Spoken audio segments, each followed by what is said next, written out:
مساء الفل عليكم، يا رب أيامكم كلها سعادة وصحة وهنا. الفلورايد.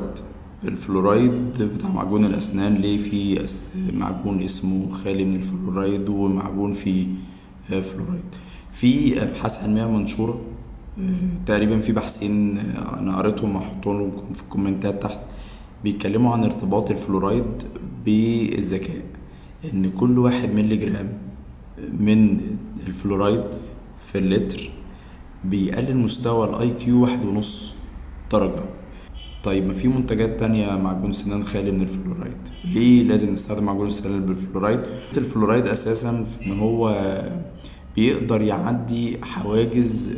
في عندنا حاجة اسمها البرين بلاد بارير، الفلورايد بيقدر يعديها، ومش بس بيعديها يخش المخ وبس، لا ده بيقدر كمان بيوصل لغدة اسمها الغدة الصنوبرية، ودي مهمة جدا ومسؤولة عن حاجات كتيرة جدا في المخ.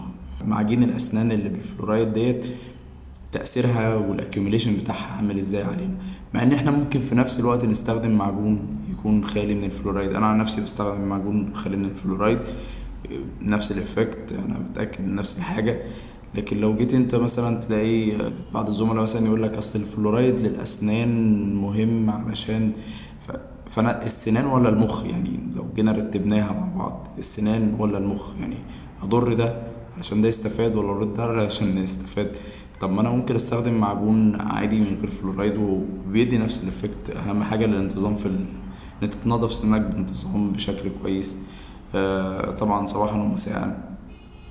بس هنحط لكم الكومنتات قصدي في الكومنتس تحت بحثين، تقدروا تبصوا عليهم وتقروهم وتشوفوا تركيز الفلورايد ازاي بيأثر على الذكاء، الاي كيو، ونمو المخ.